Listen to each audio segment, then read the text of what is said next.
Hello good morning students. मैं Sanjay Kumar, physics faculty. हम तेज planet के प्लेटफॉर्म से हम लाइव हैं।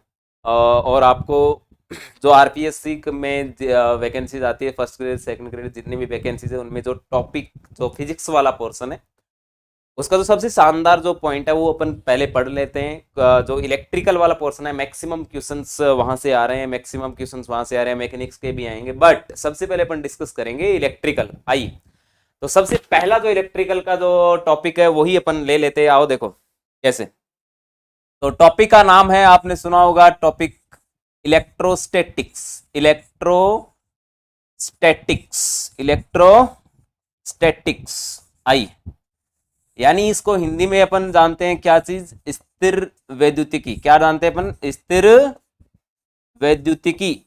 स्थिर वैद्युतिकी। ओके, चलिए जी, चलो ध्यान से देखो इसको। अपन किसके बारे में बात कर रहे हैं? स्थिर वैद्युतिकी। मतलब स्थिर का मतलब क्या होता है? रुका हुआ। क्या चीज? रुका हुआ। कोई भी चीज अगर रुकी हुई है, कोई भी बॉडीज रुकी हुई है, कोई भी चार्जेस रुके हुए हैं। अब अपन बॉडीज के लिए अपन थोड़ा सा अपन यहाँ पर रॉन्ग ले लेंगे, क्यों कि बॉडीज की बात अपन करेंगे ग्रेविटेशन में, ठीक है। बट यहाँ पर अपन बात करें स्थिर वैद्युतिकी नाम आ गया तो अपन किसकी बात करेंगे? स्थिर है, पर है क्या स्थिर? चार्ज। क्या चीज स्थिर है? चार्ज। यानी इसको बोले तो क्या चीज? आवेश। क्या चीज? आवेश है वो क्या है?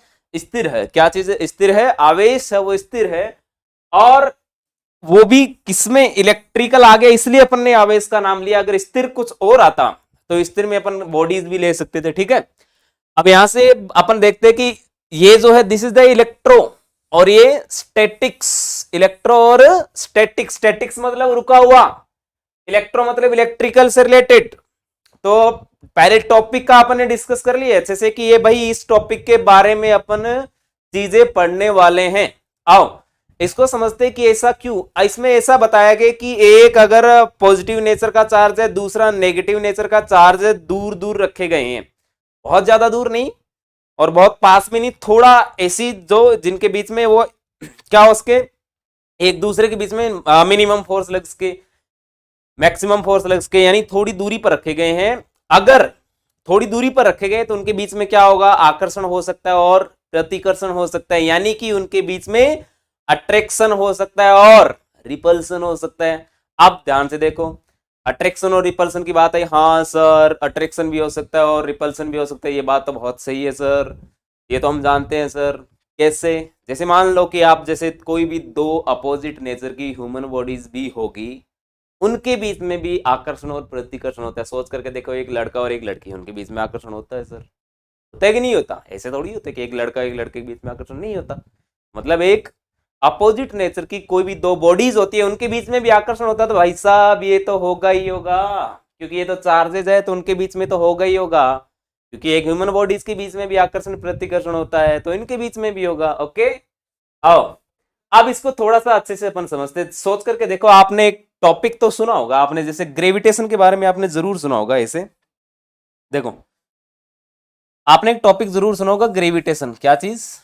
ग्रेविटेशन यानी गुरुत्वाकर्षण। क्या चीज? गुरुत्वाकर्षण। आपने ये जरूर सुना होगा, ध्यान से देखो। अब इसमें भी वर्ड आया है, देखो, गुरुत्व प्लस आकर्षण। क्या नाम आया है? गुरुत्व प्लस आकर्षण। गुरुत्व प्लस आकर्षण। ओके, तो बात समझ में आ गई? हाँ सर, इसमें भी आकर्षण है, इसमें भी आकर्षण है, मतलब इसका इसके साथ कुछ न कुछ तो कनेक्शन जरूर है। इसका इसके साथ कुछ न कुछ तो कनेक्शन जरूर है। हाँ सर बिल्कुल, अभी थोड़ा थोड़ा समझ आ रहा है। चलिए जी देख लेते हैं क्या है इसका, ऐसा क्या कनेक्शन है। देखो क्या कनेक्शन है सर इसका ऐसा, क्योंकि यहां पर गुरुत्वीय बल की बात कर रहे हैं। किसकी बात कर रहे हैं? एक गुरुत्वीय बल की बात कर रहे हैं, और वो भी आकर्षण नेचर का है, ठीक है। जैसे मान करके चलो, यहां पर मैं बना रहा हूं, ये आपका जो प्लेन है ये अर्थ है। क्या चीज है ये? This is the earth. ये क्या चीज है? अर्थ है। यहां पर अगर कोई भी बॉडीज होगी तो ये क्या करेगी? इसको आकर्षित करेगी, मतलब ग्रेविटी के कारण ये क्या करेगी? इसको अट्रैक्ट करेगी और ये बॉडीज यहां पर गिर जाएगी। इसका मतलब आपने एक जरूर फोर्स का नाम सुना होगा, Fg होता है, वो गुरुत्व बल होता है। क्या होता है ये? गुरुत्व बल होता है। ओके, यानी ग्रेविटेशनल फोर्स होता है। क्या होता है? ग्रेविटेशनल फोर्स होता है। बात आ रही है समझ? तो ग्रेविटेशनल फोर्स होता है। ओके जी, बहुत बढ़िया बात है सर, बहुत मजा आया। तो सर इसका इससे क्या लेना देना? ध्यान से देखो, गुरुत्व बल क्या होता है? गुरुत्व बल की अपन बात करते हैं, ध्यान से देखो। ये होता है F G is equal to में, ये अगर मास मान लेते हैं m और ये मास मान लेते हैं अर्थ का m2, तो इनके बीच में जो फोर्स है वो कुछ ऐसे है, F product of mass divided by इनके बीच की दूरी, डिवाइडेड बाई इनके बीच की दूरी का स्क्वायर। ओके, तो यानी इसको अगर अपन ग्रेविटेशन फोर्स निकालेंगे तो क्या आएगा अपने पास? G m1 m2 divide by R square. हाँ सर ये तो समझ में आया, पर इसका इससे क्या लेना देना? हाँ बिल्कुल लेना देना नहीं है, बट यहां पर देखो जरा, अब अगर अपन इलेक्ट्रिकल फोर्स की बात करेंगे तो क्या रखेंगे अपन? वैसे ही रखेंगे अपन, क्या चीज? चार्जेस। क्या रखेंगे अपन? चार्जेस। चार्जेस रखेंगे तो ये अगर चार्जेस प्लस Q1 है और ये चार्जेस क्या है? माइनस Q2, तो इसमें भी क्या रहेगा? एक फोर्स रहेगा, और वो सेम जैसे वहां पर m1 m2 थे, वहां यहां पर क्या आ जाएगा? Q1 और Q2। क्या आ जाएगा यहां पर? Q1 Q2 डिवाइड बाई क्या आ जाएगा यहां पर? देखो सेम चीज वही, यानी आर स्क्वायर। क्या चीज? R square. तो F E is equal to में क्या आ जाएगा आपके पास? K Q1 Q2 by R square. हाँ सर ये तो ठीक वैसा ही है। अब यहां पर आते कि सर इसमें अलग क्या है? इसमें जो अलग जो है वो यहां पर देखो अलग है क्या? ध्यान से देखो, ये अलग है, this is the gravitational constant. ये अलग है, this is the electrical constant. This is the masses, और इनको रिप्लेस किया है चार्ज से। किसे रिप्लेस किया है? चार्ज से। दिस इज डिस्टेंस, ये भी डिस्टेंस। ओके, तो बात समझ में आ रही है? अब ये क्या था? ये ग्रेविटेशन से रिलेटेड था, और ये क्या है? इलेक्ट्रिकल से रिलेटेड है, और इसी को नाम दिया गया है क्या चीज? इसी को नाम दे रखा है यहां पर कूलम्ब्स लॉ। जो कूलम्ब्स लॉ है वो यही बोलता है, कूलम्ब्स लॉ है वो यही बोलता है। ध्यान से देखो, कूलम्ब्स लॉ क्या बोलता है कि कोई भी दो आवेश एक दूसरे से r दूरी पर रखे जाए तो उनके बीच में एक आकर्षण या प्रतिकर्षण फोर्स लगता है। उनके बीच में आकर्षण और प्रतिकर्षण फोर्स लगता है। इस बल को अपन निकाल कैसे सकते हैं? कोई भी दो अगर आवेश रखे जाएंगे तो उनके बीच में लगने वाला फोर्स उन दोनों आवेश के गुणन के समानुपाती और उनके बीच की दूरी के बीच की दूरी के स्क्वायर के व्युत्क्रमानुपाती होगा। यानी इसको अगर ट्रांसलेट करें अपन इंग्लिश में तो क्या होगा कि when two charges apart at r distance then a force work between them and magnitude of this force directly proportional to the product of the charges and inversely proportional to the square distance of the charges। Okay, तो यानी कि ठीक वैसा ही है, ये कुछ अलग नहीं है, कहानी कुछ नहीं है, चीजें वही है। ओके, अब इसके छोटे छोटे एग्जांपल ले लेते हैं अपन। छोटे छोटे एग्जांपल क्या हो सकते हैं? बहुत ही सिंपल चीजें हैं। जैसे आपने देखा होगा बचपन में, जैसे अपन नहाते हैं सुबह सुबह, उसके बाद जैसे थोड़े देर बाद 2-4 घंटे बाद बाल अपने रुके हो जाते, तो अपन स्केल को घिसेंगे तो, और उसको कागज के टुकड़े के पास लेकर के जाते हैं, तो फिर वो कागज के टुकड़ों को उठा लेता है। ठीक है, या फिर आपने देखा होगा कि जैसे सर्दियों में अपन क्या करते हैं, हाथ ठंडे होते तो उनको ऐसे आपस में रगड़ते, तो उनके बीच में क्या आता है? उनके बीच में भी चार्जेस हो जाते हैं और अपने हाथ गर्म हो जाते हैं। ठीक है, और दूसरा और भी ले लो, ऐसे बहुत सारे एग्जाम्पल। ये आ गया अपने स्केल वाला, आ गया रोड वाला, आ गया रोड को भी अपन घिसेंगे, उसके बाद कागज के पास ले जाएंगे तो वो कागज को अपनी तरफ अट्रैक्ट करती है। इसका मतलब है कि उस पर चार्ज है वो नेगेटिव है, रोड पर चार्ज नेगेटिव है और उस पर पॉजिटिव है, तो दोनों के बीच में अट्रैक्शन होगा। ठीक है, तो ये कुछ कहानी है इसमें, छोटी छोटी चीजें। अब देखो जो काम की चीजें अपन को सीखना क्या है, इसमें जो मेन जो चीजें पूछी जाती है वो क्या है? देखो जरा, ये आप यहां से एक बार नोट कर लो कि अपन ने क्या क्या इंपॉर्टेंट पढ़ा। अपने लिए इंपॉर्टेंट क्या है? सबसे पहले अपन को चार्ज का पता होना चाहिए कि चार्ज क्या है। चार्ज क्या है? चार्ज एक पार्टिकल है, ठीक है। चार्ज एक पार्टिकल है जो नंबर ऑफ इलेक्ट्रॉन को बताता है। क्या किसको बताता है? क्यू इज इक्वल टू किसको बताता है? नंबर ऑफ इलेक्ट्रॉन्स को बताता है। क्यू इज इक्वल टू किसको बताता है?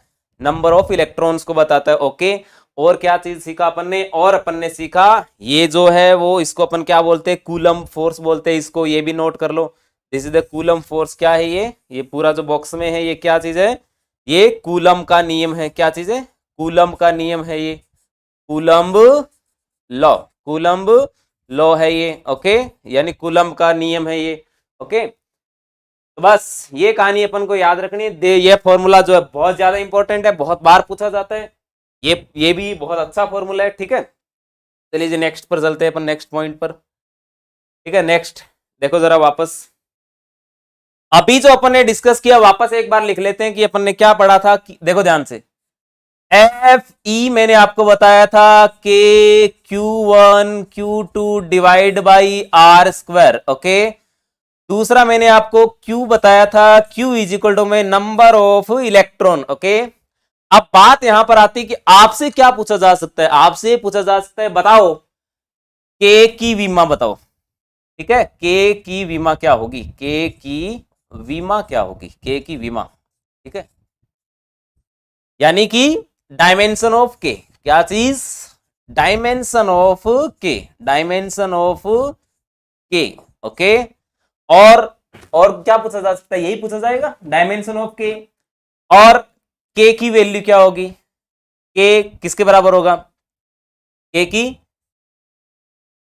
की वैल्यू पूछी जा सकती है आपसे, के की वैल्यू क्या होगी? ओके, चलिए जी, तो सबसे पहले अपन देखते हैं कि डायमेंशन ऑफ के। अब मानते हैं, देखो जरा, मैं एक ऐसे ले रहा हूं, इस बार क्या करता हूं, ये जो चार्ज है प्लस क्यू ले लेता हूं, ये वाला चार्ज क्या ले लेता हूं? Minus Q. और वापस ये जो फॉर्मूला है इक्वेशन फर्स्ट वाला, पहला जो फॉर्मूला है, क्योंकि अपन को चार्ज है तो चार्ज मतलब चार्ज तो बराबर रहेंगे, नेचर अपोजिट है ना, बट चार्ज तो चार्ज है।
हेलो, हाँ, अब देखो, अपन को क्या करना है? सबसे पहले के की विमा की बात करनी है। क्या करना है? के की विमा निकालनी है। किसकी बात कर रहे हैं अपन? के की विमा चाहिए और के की वैल्यू चाहिए। आओ के की विमा निकालते हैं अपन।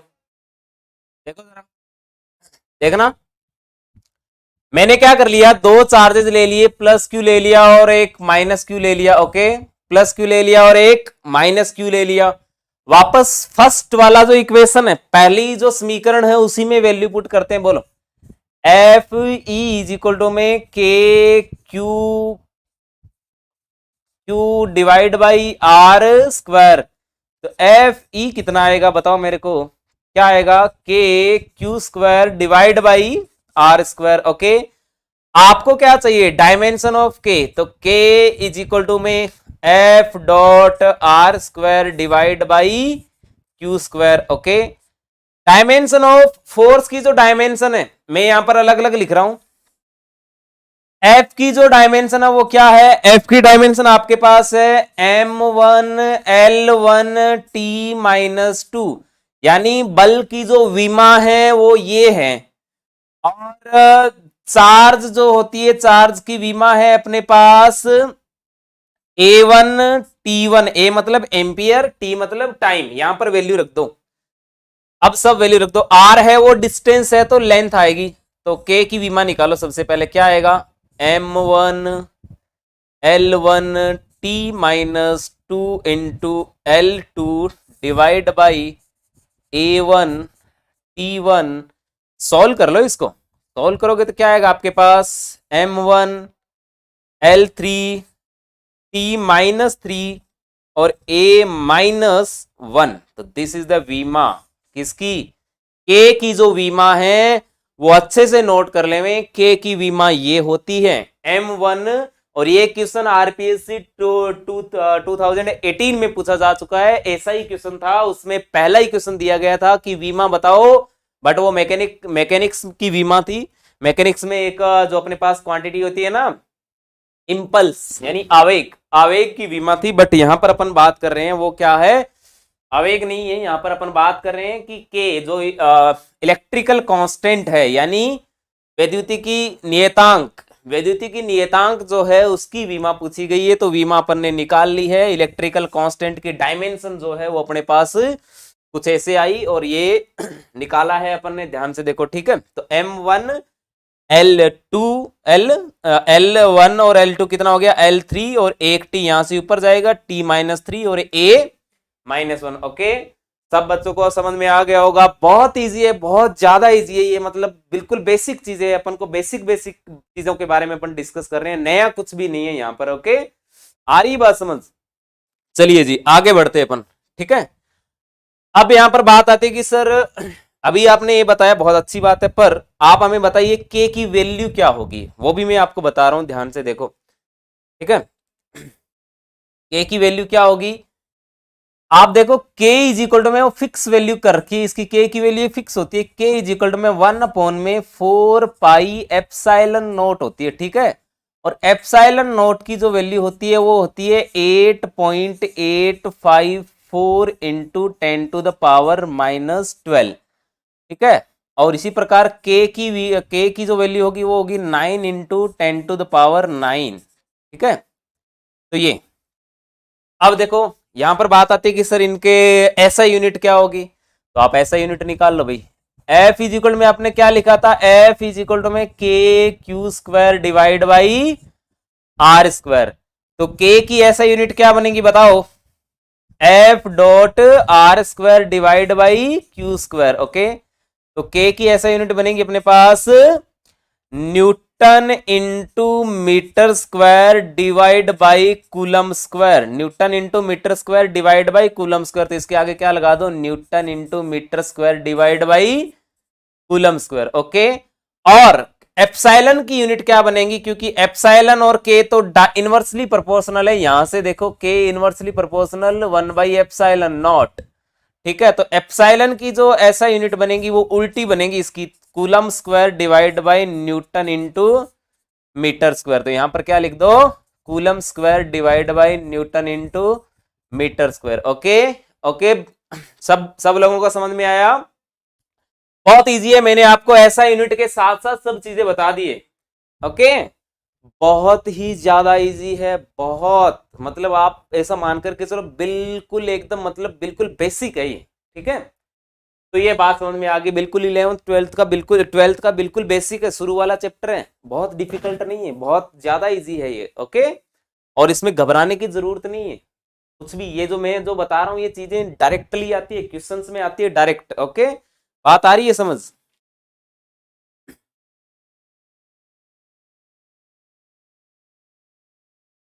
बात आ रही है क्या समझ? ओके, तो ये बहुत ही ज्यादा इजी है। अब चलो आगे देखते हैं अपन, आगे क्या है इसमें। अब इस पर आते हैं अपन नेक्स्ट, जो है अपने पास न्यूमेरिकल कैसे पूछे जा सकते हैं सर। हाँ जी बिल्कुल, मैं आपको बताता हूँ न्यूमेरिकल कैसे पूछे जा सकते हैं। जैसे क्वेश्चन फर्स्ट ले लेते अपन, ऐसे फॉर एग्जांपल के लिए क्वेश्चन फर्स्ट ले लिया, मैंने बोला कि ऐसे एक ट्राइंगल है, ओके, इस पर चार्ज है Q, Q और Q, ठीक है, Q Q और Q, इक्विलेटरल ट्राइंगल है, मतलब 60-60 डिग्री के इक्विलेटरल ट्राइंगल है, तो 60-60 डिग्री के क्या इसमें एंगल है, सारे के सारे 60-60 डिग्री के एंगल है ये, ठीक है। चलिए जी, इतने इतने डिग्री के कौन है, बट मैंने पूछा फाइंड द फोर्स, क्या बताना है आपको, किसी भी एक चार्ज के द्वारा दूसरे चार्ज पर लगाया गया बल कितना होगा, किसी भी एक आवेश से दूसरे आवेश पर कितना बल लगाया जाएगा, किसी भी एक आवेश पर, किसी भी एक आवेश पर दो आवेशों के द्वारा लगाया गया बल कितना होगा। यानी आपको अगर पूछा जाए, इसको थोड़ा सा ट्रांसलेट करें इंग्लिश में, तो find the force on a particular charge by the two other charges, find the force on a particular charge by the two other charges. Okay, तो बात समझ में आती है कि हाँ सर अभी तो कर लेंगे सर, कैसे कर लेंगे सर, हम जानते हैं सर कि यहां से इस पर फोर्स ऐसे लगेगा सर, हाँ जी बिल्कुल, और इस पर फोर्स ऐसे लगेगा सर, हाँ बिल्कुल सर, ये 60 है तो हम जानते हैं कि आमने सामने के जो दो एंगल होते हैं, बिल्कुल ये जो एंगल होंगे कितने के होंगे, 60-60 के, ठीक है। तो ये जो एंगल होंगे वो क्या होंगे, अपोजिट एंगल जिसको अपन बोलते हैं, यानी कि आमने सामने के दो एंगल है उनको अपन क्या बोलेंगे, अपोजिट एंगल जो है एक दूसरे के बराबर रहेंगे। मतलब ये 60 है तो ये वाला भी क्या रहेगा, ये वाला भी क्या रहेगा, बोलो ये वाला भी क्या रहेगा 60। हाँ सर, हाँ सर, ये तो बहुत इजी है सर, ये तो समझ में आया सर। यानी कि इस पर लगने वाला बल अगर अपन देखें तो कितना ले लेते हैं, F ले लेते हैं, और ये भी क्या ले लेते हैं, F ले लेते हैं, F1 ले लेते हैं, और ये वाला F2 लेते हैं। हाँ सर, अब अपन अगर ऐसे कोई भी दो, पहली बात है कि फोर्स जो है वो कैसी क्वांटिटी है, ये एक वेक्टर क्वांटिटी है, फोर्स जो है वो कैसी क्वांटिटी है, वेक्टर क्वांटिटी है, और वेक्टर का रिजल्टेंट निकालना अपन ने सीखा है भाई, वेक्टर का रिजल्टेंट, इन दोनों का रिजल्टेंट कहीं यही कहीं होगा, जो भी होगा, पर अपन देखें तो रिजल्टेंट का फॉर्मूला क्या रहेगा, एफ रिजल्टेंट अपने पास क्या आएगा, चलो देखो एफ रिजल्टेंट कितना आएगा, F1 square plus F2 square plus 2F1 F2 cos 60 degree आएगा सर। हाँ सर बिल्कुल सर, सही बात है सर, बिल्कुल अच्छा, अच्छे से समझ में आ रहा है सर। एफ रिजल्टेंट जो आएगा अपने पास, अब देखो इन दोनों के बीच में लगने वाला फोर्स कितना होगा, पहले तो फोर्स का जो अपने पास मैग्नीट्यूड है वो देखते हैं, इन दोनों के बीच में तो कितना आएगा, F K Q square by R square, R square मतलब इन दोनों के बीच की लेंथ, इसके बीच में भी सेम आएगा, एफ इज इक्वल टू में K Q square by R square. F1 F2 क्या रहेंगे, बराबर रहेंगे, क्या रहेंगे F1 F2 बराबर, तो मैं इसको F से रिप्लेस कर देता हूं, किससे, मैं F1 F2 बराबर है तो किसी दोनों को किसके बराबर मान लेता हूं, F के बराबर, तो F square plus 2F into F क्या रहा, plus 2F square into cos 60 मतलब 1/2, ये कट गया, यहां पर कितना आ गया, एफ आर आ गया, F square plus F square मतलब √3F स्क्वायर, और ये F बाहर आ जाएगा तो कितना बचेगा, √3F। अरे हाँ सर ये तो आ गया, बहुत सिंपल था सर, इसमें तो कुछ था ही नहीं, करना ही क्या था, ये तो बहुत इजी क्वेश्चन हो गया। हाँ सर अगर 60-60 पर रखे हैं तो कुछ इस प्रकार फोर्स आ जाएगा, ये तो बहुत सिंपल हो गया ना, ये तो बहुत इजी हो गया। चलिए जी बहुत ही बढ़िया बात है, ये तो सर आ गया, बहुत सिंपल क्वेश्चन था। मैंने कहा भाई ठीक है आ गया तो बहुत अच्छी बात है, फिर एक क्वेश्चन और कर लेते हैं। चलो देखो फिर एक क्वेश्चन और कर लेते हैं। ये क्वेश्चन एक बार अच्छे से आप लोग स्क्रीन को रोक करके आराम से देख लो इस क्वेश्चन को, डिफिकल्टी नहीं आनी चाहिए, मतलब यहाँ से समझने के बाद 100% देना है आपको पेपर में, है ना, तो समझने के बाद 100% देना है, मतलब डिफिकल्टी आनी नहीं चाहिए, आपको ऐसा लगना नहीं चाहिए कि यार क्वेश्चन नहीं हुआ, क्वेश्चन बहुत ईजी है ये।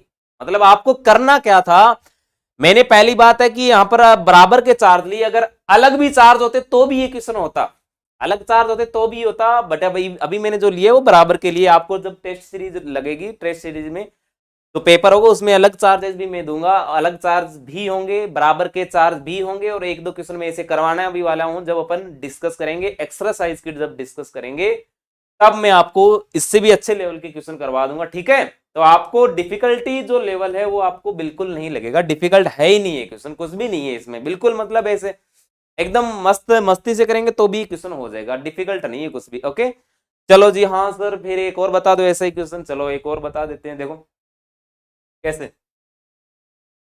नेक्स्ट ले लेते हैं अपन, जैसे हाँ सर एक क्वेश्चन और करवा दीजिए, चलिए जी ऐसे आप मान करके चलो, ऐसे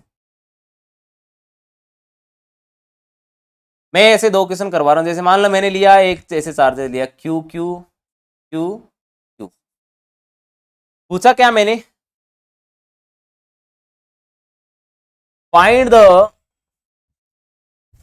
the force on a charge by the other charges, by the other charges, by the other charges। Okay क्या पूछा मैंने, किसी भी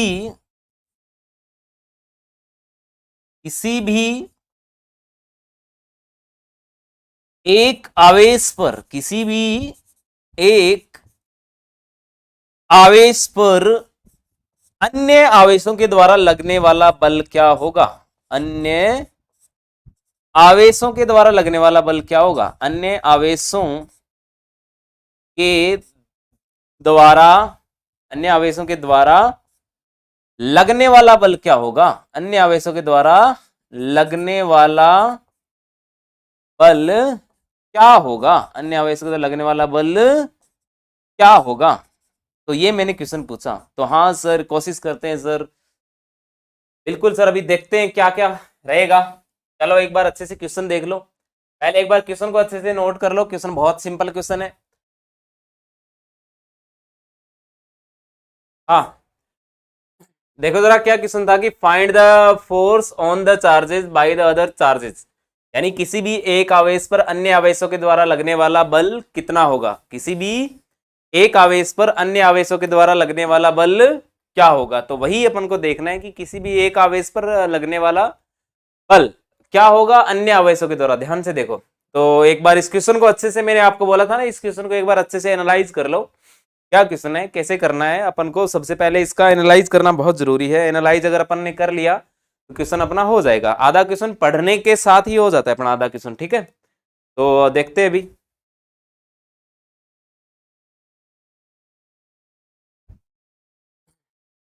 चलो अगर क्वेश्चन एनालाइज कर लिए तो इसको अपन अभी स्टार्ट करते, करना स्टार्ट करते। देखो जरा क्वेश्चन को एक बार हटा रहा हूँ, क्वेश्चन आपने एनालाइज कर लिया तो इस क्वेश्चन को हटा रहा हूं मैं, क्योंकि अपन को इसको सोल्व करना है, ध्यान से देखो, ठीक है। तो चलो अब अपन इसको सोल्व कर लेते हैं, चलिए जी सॉल्यूशन देखते हैं इसका। चलो क्या रहेगा, किसी भी एक आवेश पर, ये वाला आवेश पकड़ लो, इस पर लगने वाला फोर्स यहां पर भी लगेगा, इसके द्वारा यहां पर भी लगेगा, और इन दोनों के बीच में भी एक फोर्स लगेगा ऐसे कुछ, यहाँ पर F1 है, यहाँ पर F2 है, और ये वाला जो फोर्स है F3 है, ठीक है। और इन दोनों के बीच में एंगल कितना है, 90 डिग्री है, कितना है 90 डिग्री। ओके चलिए जब अपन देखते हैं आगे क्या रहेगा। पहले देखो दो जो फोर्सेज है इन दोनों का रिजल्टेंट निकालते हैं, F, इन दोनों का रिजल्टेंट, F रिजल्टेंट क्या रहेंगे, F1 square plus F2 square plus 2F1 F2 cos 90 degree.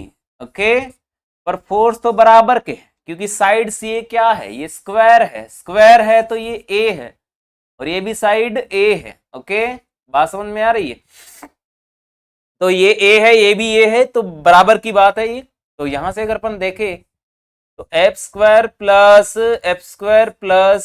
2F square into 0, कुल मिलाकर के कहानी कुछ ऐसी बन गई है। यहाँ पर क्या आ जाएगा अपने पास, √2F, कितना आ जाएगा √2F। ओके अब अब अगर अपन देखें इन दोनों के बीच में लगने वाला फोर्स, इन दोनों चार्जेस के बीच में, इसका मतलब ये ए है, ये साइड कितनी रहेगी, ये साइड होगी आपके पास कितनी, √2a, कितनी होगी, √2a, ध्यान से देखते जाओ, ये साइड होगी आपके पास √2a, तो आपके पास एफ रिजल्टेंट आ चुका है, ठीक है। अब अपन बात करें F3 फोर्सेस, F3 फोर्सेस का मतलब इन दोनों के बीच में लगने वाला फोर्स, इन दोनों के बीच में क्या रहेगा, ध्यान से देखो क्या रहेगा, k² डिवाइड बाई √2a का स्क्वायर, ठीक है। तो यहां पर क्या बचा, k² divide by 2a², equation second, और ये इक्वेशन फर्स्ट, इसको बनाओ, यहां पर इसको लिख दो, क्या रहेगा, √2k² divide by a², okay. अब देखो ये this is the equation first, ये इक्वेशन फर्स्ट है। अब अपन निकालते हैं एफ नेट, क्या निकाल लेते हैं, एफ नेट, एफ नेट क्या रहेगा, एफ रिजल्टेंट प्लस F3, तो एफ रिजल्टेंट जो भी है, एफ रिजल्टेंट कितना है भाई, ये रहा, √2k² by a² plus k² by 2a², इन दोनों में से कॉमन क्या आ रहा है, ये कॉमन आ रहा है पूरे में से, इधर भी ये कॉमन आ रहा है पूरे में से, इसको बाहर ले लो, तो क्या बचा, k² बाई a², अंदर क्या बचा, √2 प्लस 1/2, ओके। बस इसको सोल्व कर लो, अब जो भी आंसर आएगा वो आपका आंसर है।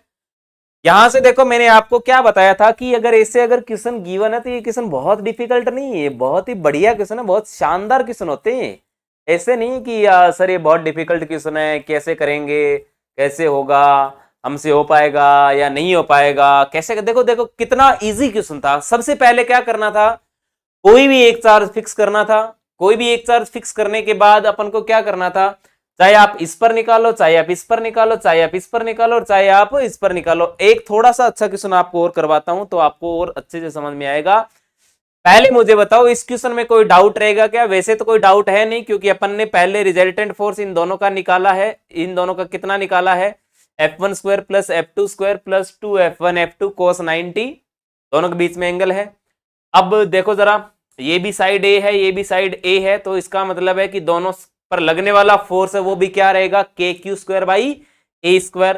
तो इसलिए मैंने F1 F2 किसके बराबर कर लिए ऑलरेडी, वैसे भी मैंने क्या कर लिया, इनको बराबर कर लिए, क्या कर लिए मैंने, F1 क्या कर लिया, F1 बराबर है F2 के, और इसको बराबर कर लिए किसके, F के, किसके बराबर कर लिया, F के। तो इसलिए F² plus F² plus 2 into F into F, F² into cos 90, cos 90 मतलब cos 90 का मतलब 0, ठीक है। तो अब इसको सोल्व करोगे तो ये आ जाएगा √2f, और f की वैल्यू अपन ने यहां पर पुट कर दी, क्या होगी, KQ² by a², okay.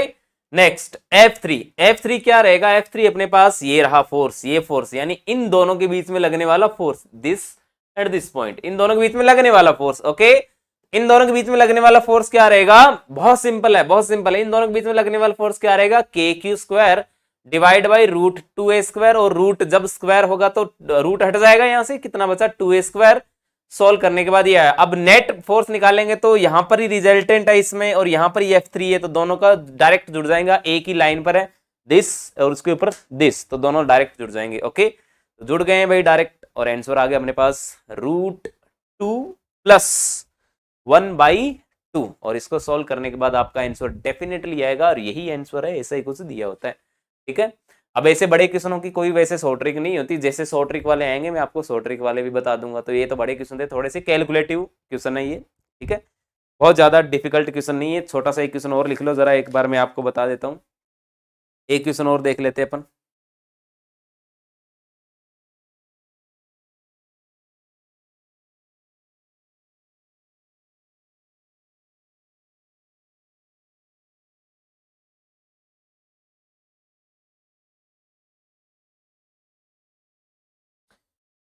Question नहीं कुछ इस प्रकार है, क्वेश्चन कुछ इस प्रकार है, मैं आपको बता देता हूं पहले क्वेश्चन क्या है। क्वेश्चन कुछ इस प्रकार है, थोड़े से मैं लेवल वाले क्वेश्चन करवा रहा हूं जो उसके बाद सारे इजी लगेंगे आपको। क्वेश्चन नंबर 3 जो है वो कुछ इस प्रकार है। क्वेश्चन क्या बोल रहे हैं, क्वेश्चन ये बोल रहे हैं कि अगर दो चार्जेस को डी दूरी पर रखा जाए, क्वेश्चन ये है कि अगर कोई भी दो चार्जेस है उनको कितनी दूरी पर रखा जाए, डी दूरी पर, यानी इनके बीच की दूरी क्या ले लें, डी दूरी पर ले लेते हैं। ये चार्ज है क्यू, ये चार्ज है क्यू। उसके बाद क्या बोला है इसने, उसके बाद यहां पर बोला गया है कि इफ ए कॉपर प्लेट, नहीं ये अलग है, कॉपर प्लेट वाला नहीं, रुको एक मिनट, ये थोड़ा सा डिफरेंट क्वेश्चन है, इसको नहीं करेंगे। ये मीडियम वाला क्वेश्चन है तो मीडियम नहीं, थोड़ा एक अलग करते हैं, ध्यान से देखो। ऐसे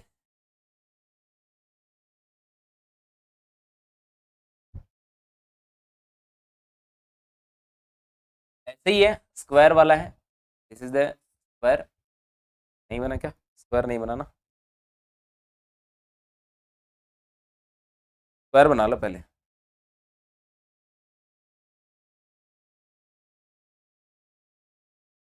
ये स्क्वायर है। क्वेश्चन क्या बोला गया है कि अगर माइनस क्यू चार्ज प्लेस किया जाए और उसके बाद यहां पर बोला गया है कि सेंटर पर अगर स्मॉल क्यू चार्ज हो, यहां पर क्या बोला गया इसने, minus Q minus Q minus Q minus Q, और सेंटर पर बोला इसने कि अगर प्लस क्यू चार्ज रखा जाए, कोई भी इस पर, इसके सेंटर पर क्या रखा जाए, कोई भी चार्ज क्यू रखा जाए, तो बताइए जरा।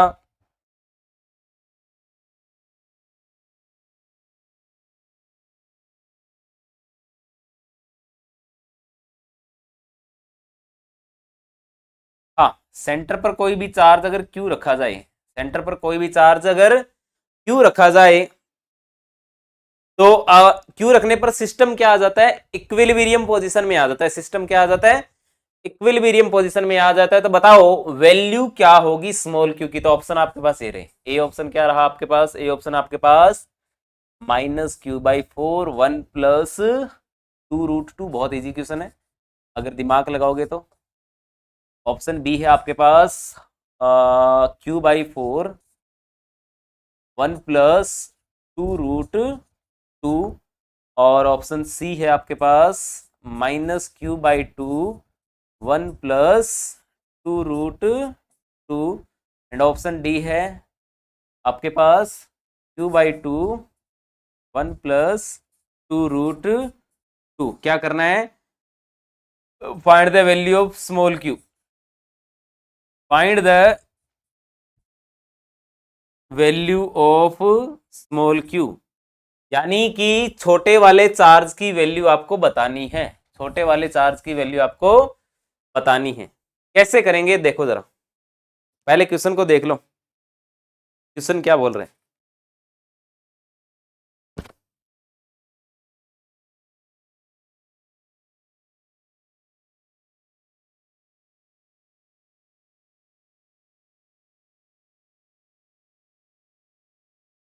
दो क्वेश्चन है यहाँ पर, मैं एक छोटा क्वेश्चन और लिख देता हूँ। क्वेश्चन नंबर 4 ये बोल रहा है कि यहां से अगर कोई भी दो चार्ज दे, एक छोटा क्वेश्चन और दे देता हूं आपको। यहाँ पर ये चार्ज क्यू है, ये चार्ज क्यू है, बोल रहा है ये कितनी दूरी पर है, आर दूरी पर है।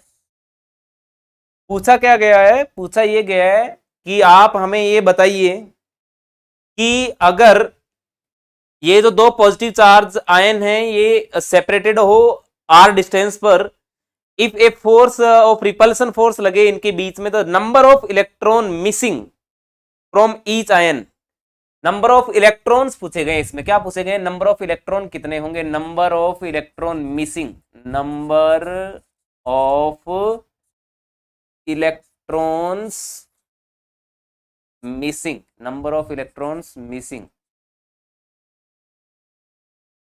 यानी कि आपको टोटल, यानी इलेक्ट्रॉनों की, यानी जो इलेक्ट्रॉन बाहर जा रहे हैं उनकी संख्या कितनी होगी, इलेक्ट्रॉन जो बाहर जा रहे हैं उनकी संख्या कितनी होगी, मिसिंग इलेक्ट्रॉन्स आपको बताने हैं। तो नंबर ऑफ इलेक्ट्रॉन मिसिंग क्या होंगे बताइए जरा। This question is very simple, ये थोड़ा सा लेवल का है, इसमें आपको कम से कम 2 मिनट लग जाएंगे, +2 मिनट लगेंगे इसमें, ठीक है। और ये क्वेश्चन +30 सेकंड का क्वेश्चन है। ऐसे ही आते हैं आपके पास जो यूपीएस इसका आरपीएससी का जो लेवल है वो कुछ ऐसे ही होता है, कई क्वेश्चन डिफिकल्ट भी होते हैं और कई क्वेश्चन बहुत इजी भी होते हैं। आपको यही करना है, बस आपको देखना है कि कौन से क्वेश्चन इजी है और कौन से क्वेश्चन डिफिकल्ट है। तो कौन से क्वेश्चन इजी है और कौन से क्वेश्चन डिफिकल्ट है वो आपको अगर देखना आ गया तो बहुत इजी हो जाएगा पूरा सिस्टम ही, ठीक है। तो सबसे पहले अपने इजी वाले की तरफ बढ़ेंगे। ये वाला क्वेश्चन थोड़ा टाइम लेगा, अपना 2 मिनट का आएगा, तो 2 मिनट वाला पहले नहीं करेंगे अपन, पहले अपन 30 सेकंड वाले क्वेश्चन पर आते हैं। 30 सेकंड वाला क्वेश्चन आपका क्या रहेगा, देखो जरा कैसे अपन करेंगे। पहले अपन जानते हैं कि इन दोनों के बीच में लगने वाला फोर्स क्या होगा, F इज इक्वल टू में KQ²/R², ठीक है। और आप जानते हो Q इज इक्वल टू में क्या होता है, नंबर ऑफ इलेक्ट्रॉन्स, क्या होते हैं, नंबर ऑफ इलेक्ट्रॉन्स। तो इसको ऐसे लिख दो, F डॉट क्रॉस में ले चलो इसको, F.R²/K, ठीक है। और किसके बराबर आएगा, N²E²। तो आपसे N ही तो पूछा गया है, तो N² किसके बराबर आ जाएगा, F.R² क्या चीज, E² नीचे आ जाएगा, तो यानी क्या आ जाएगा, KE²। अब इसको सोल्व कर दो। F अपने पास क्या होता है, F होता है, F.R², K होता है 1/4πε। तो अब आप देखो जरा इसमें क्या आ जाएगा, 1/4πε इंटू क्या आ जाएगा, E²। अब इसको प्रॉपर सोल्व करके लिखेंगे तो अपने पास आंसर क्या आएगा, 4πε0 F.R²/E² का रूट। और ये किसके बराबर आएगा, नंबर ऑफ इलेक्ट्रॉन, किसके बराबर आएगा, नंबर ऑफ इलेक्ट्रॉन्स। तो नंबर ऑफ इलेक्ट्रॉन्स जो थे वो क्या थे, नंबर ऑफ इलेक्ट्रॉन्स थे आपके पास N इज इक्वल टू में 4πε0 F.R²/E²। बहुत ही इजी है, बहुत ज्यादा इजी है। ऐसे ही क्वेश्चन आते हैं, बहुत डिफिकल्ट क्वेश्चन नहीं आते। आप जैसे सोच रहे हो कि सिर्फ बहुत डिफिकल्ट क्वेश्चन नहीं है, ऐसे नहीं आते। ये तो मैं कई क्वेश्चन इसलिए करवा रहा हूँ कि आपका कंसेप्ट क्लियर हो जाए। बहुत डिफिकल्ट क्वेश्चन नहीं आते, थोड़ा अच्छे लेवल के क्वेश्चन इसलिए करवाने पड़ रहे हैं कि बाय द वे अगर आ जाए, किस्मत अगर खराब होती तो कई बार ऐसे काम हो जाते हैं जो अपन सोचते भी नहीं है ना। तो इसलिए वैसे अपनी अच्छी किस्मत है, डेफिनेटली सिलेक्ट होंगे ही होंगे, ऐसा कुछ नहीं है, ठीक है। चलिए जी, तो अपन को अपनी किस्मत के साथ ऐसा नहीं सोचना नहीं कि अपनी खराब है या नहीं। किस्मत अपने हाथ में होती है, कलम अपने हाथ में, पेन अपने हाथ में, लिखना तो अपने अपन को ही है, ठीक है।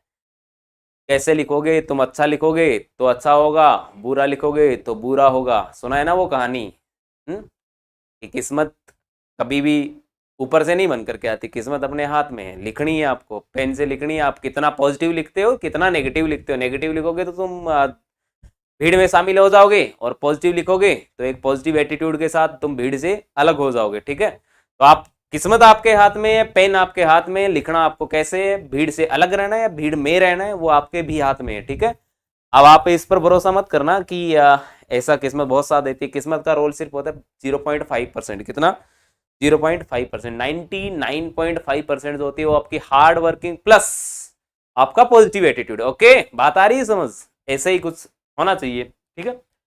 चलिए जी, अब अपन आगे करते हैं नेक्स्ट क्वेश्चन। ये जो पिछले वाला जो क्वेश्चन था ये अपना बच गया है ना, ये वाला करते हैं। आपने क्वेश्चन तो देख लिया होगा, ये वाला तो बहुत इजी था, बहुत इजी था। इसको एक बार स्क्रीनशॉट ले लेना आप, है ना।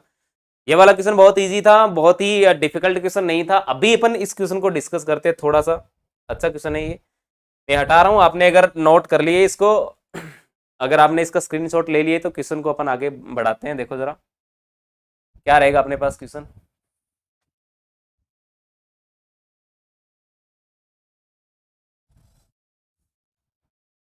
ठीक है।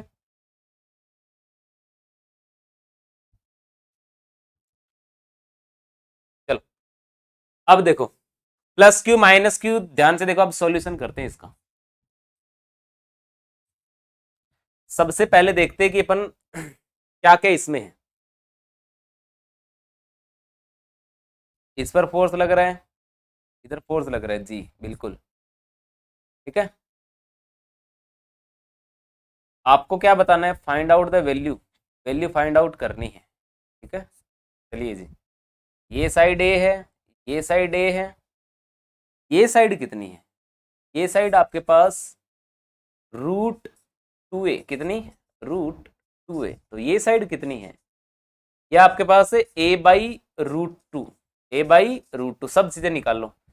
तो पहले तो इन दोनों के बीच में लगने वाला फोर्स अपन जानते हैं क्या रहेगा, ध्यान से देखो। इसको F1 ले लो, F2 ले लो, वैसे ही पिछले वाला क्वेश्चन है ये, F नेट, F रिजल्टेंट निकालते, पहले तो F रिजल्टेंट निकालेंगे, ठीक है। 2 से F रिजल्टेंट निकालते हैं। F रिजल्टेंट निकालते पहले, बोलो क्या रहेगा, F1² plus F2² plus 2F1 F2 cos 90 degree, और इन दोनों के बीच में अगर अपन देखें तो ठीक वैसा ही आएगा, F² plus F² plus 2F² into 0, यानी कुल मिलाकर के F रिजल्टेंट जो आपके पास आने वाला है वो कितना आने वाला है, √2f। कितना आने वाला है, √2f। Equation first. सेकंड क्या रहेगा अपने पास, तीसरे वाला जो है वो F3 जो अपन फोर्स निकालेंगे वो क्या रहेगा, हाँ वो क्या रहेगा, -k, प्लस ही ले लो क्योंकि k, q ले लो, डिवाइड बाई क्या ले लो, डिस्टेंस जो है वो कितनी, √2a का स्क्वायर। तो ध्यान से देखो F3 कितना आएगा अपने पास, आपके पास आएगा kq² डिवाइड बाई 2a², ठीक है। अब अपन देखते हैं F नेट कितना आएगा आपके पास, F नेट आएगा F रिजल्टेंट प्लस F3। अगर अपन देखें यहां से F रिजल्टेंट कितना है अपने पास, √2kq² divide by a² plus ये वाला कितना, kq² डिवाइड बाई कितना, 2a²। अब यहां से देखो जरा, kq² डिवाइड बाई a², अंदर क्या बचा, √2 प्लस 1/2। इसको सोल्व करोगे तो कितना आएगा, kq² डिवाइड बाई a², ये क्या आ जाएगा अंदर, 2√2 plus 1 divide by 2। Okay, this is the equation third. अब इसने क्या बोला है कि आपको ये अगर बात समझ आ गई, सबसे पहले ध्यान से देखो, अभी मैंने बोला था ना थोड़ा सा बड़ा क्वेश्चन है, आपको क्या करना है, पहले इन दोनों का रिजल्टेंट निकालना था। रिजल्टेंट आपने निकाला तो ये आपके पास √2f आया, ठीक है। तीसरा F3 फोर्स था वो ऐसे निकाल लिया तो ये आया, ठीक है। √2 का स्क्वायर निकाला तो कितना आ जाएगा, 2a² आएगा, तो इसलिए मैंने डायरेक्ट इसको 2a² लिख दिया, ठीक है। अब इन दोनों को जोड़ोगे तो रिजल्टेंट भी इधर है और F3 भी इधर है, तो दोनों को जोड़ दिया तो अपने पास ये आंसर आया। बट इसने बोला कि ये जो सिस्टम है ना वो पूरा किस में, इक्विलिब्रियम में, मतलब इधर वाला लगने वाला टोटल फोर्स जो बैलेंस हो रहा है ना वो इधर वाले लगने वाले फोर्स के बराबर होता है। मतलब इन दोनों के बीच में लगने वाला फोर्स, इन दोनों के बीच में लगने वाला फोर्स निकाल लेते हैं अपन, कोई भी F4 निकाल लेते हैं। F4 क्या रहेगा अपने पास, क्या रहेगा अपने पास, देखो जरा,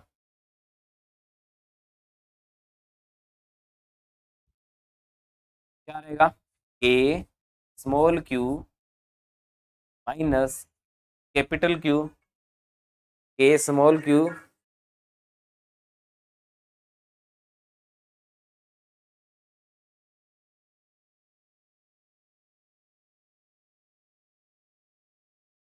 a small q capital Q divide by ये लेंथ का मतलब a/√2 का स्क्वायर, a/√2 का स्क्वायर। अब इसको सॉल्व करोगे तो क्या आएगा आपके पास, -kq कैपिटल Q इंटू √2 ऊपर जाएगा तो बनेगा 2 डिवाइड बाई a²। ये इक्वेशन ले लो 4, इक्वेशन 4। अब इसको सोल्व करना है, इन दोनों को बराबर करना है। आपको लग रहा है कि सर बहुत बड़ा हो गया, बहुत बड़ा नहीं है, बस आप इसको बराबर करते हैं आंसर आ जाएगा। जैसे ही आप बराबर करोगे ना बहुत सारी चीजें कट जाएगी। एक बार इस क्वेश्चन का स्क्रीनशॉट ले ले, में बहुत इजी क्वेश्चन है ये। अब देखो इसको बराबर जैसे ही करोगे तो बहुत सारी चीजें यहां से कट जाएगी। आप बराबर करोगे ना तो इसको इक्वेशन को और उस इक्वेशन को देखो, देखो k से k कट रहा है इधर, ठीक है, और एक q से एक q भी कट रहा है, ठीक है, और a² से a² भी कट रहा है। दोनों इक्वेशन को बराबर करो। उधर क्या बचा, ध्यान से देखो, उधर क्या बचा, एक तो स्मॉल q बचा है और एक 2 बचा है। उस 2 को नीचे लेकर के आ जाओ और यहां पर एक प्लस क्यू है, तो क्यू इंटू क्या बचा, 2√2 प्लस, वेट थोड़ा सी गंदा हो गया ना ये, हाँ अंदर क्या बचा इधर क्यू, हाँ इधर से 2 नीचे आ जाएगा तो अंदर बचा आपके पास 2√2 प्लस 1 डिवाइड बाई क्या बचा 4, और उधर क्या बचा, के कट गया था उधर से, क्यू भी कट गया है, एक माइनस का साइन है वो इधर लगा दो, और कुछ नहीं बचा, ए स्क्वायर भी चला गया तो यहां पर बचा माइनस क्यू, और वो किसके बराबर आ जाएगा, प्लस क्यू के, तो ये आंसर आपका, ये लो। इक्विलिब्रियम में आने के लिए स्मॉल क्यू की वैल्यू क्या होनी चाहिए, स्मॉल क्यू की वैल्यू होनी चाहिए आपके पास capital Q 2√2 plus 1 divide by 4, capital Q 2√2 plus 1 divide by 4। तो ये जो है वो डिफिकल्ट से डिफिकल्ट क्वेश्चन में था। इसके अलावा और भी जब अपन सीट का डिस्कस करेंगे प्रॉपर तरीके से, तब 100 एंड 105 क्वेश्चन करेंगे अपन, मतलब 150 के आसपास क्वेश्चन करेंगे, तब अपन और भी इससे भी बढ़िया क्वेश्चन और लेंगे, तो मतलब इससे टफ लेवल, ये टफ लेवल का, इससे बिल्कुल थोड़ा इजी क्वेश्चन लेंगे तो और भी अपन को पता चल जाएगा कि क्वेश्चन में क्या हो रहा है, ठीक है। तो ऐसा है ना, तो कुछ इस प्रकार के क्वेश्चन है अपने पास। तो ये अपना जो टॉपिक, जो अपना फोर्स है, अभी अपना ये टॉपिक जो है वो खत्म हो गया, इस फोर्स में अपने पास बचा नहीं, जो बेसिक जो फोर्स का था वो अपन ने खत्म कर लिया। अभी फोर्स में इसमें अलग कुछ नहीं है कि अलग और डिफिकल्ट क्या आ सकता है, क्या हो सकता है, इससे डिफिकल्ट क्वेश्चन क्या हो सकता है, इससे डिफिकल्ट तो क्वेश्चन बनेंगे नहीं, वैसे आज तक तो आए नहीं है इससे डिफिकल्ट क्वेश्चन। फिर भी अपन सीट में इससे भी अच्छी प्रॉब्लम आएगी तो वो अपन बिल्कुल अपन इसको डिस्कस करने वाले हैं, ठीक है। तो अपना टॉपिक यही अपन खत्म करते हैं, इसमें अलग तो नया कुछ है नहीं, नया तो इसमें अलग कुछ भी नहीं है। चलो एक बार इसमें कोई भी दिक्कत हो आप तुरंत पूछ सकते हो, आप मैसेज पर थ्रू द कमेंट कि कौन सा पोर्शन आपको समझ में नहीं आया, कौन सा वापस करवाना है। एक बार नहीं 10 बार आप मैसेज करोगे तो 10 बार डिस्कस भी किया जाएगा ना, आ रही बात समझ, ठीक है। तो चलो फिर आज के लिए इतना काफी है ना, आई की बात समझ आई सब लोगों को, कोई दिक्कत रहेगी इसमें, क्लियर है कहानी, कहानी क्लियर है ना, ओके चल, okay goodbye, take care, और क्वेश्चन को अच्छे से देख लो, ठीक है।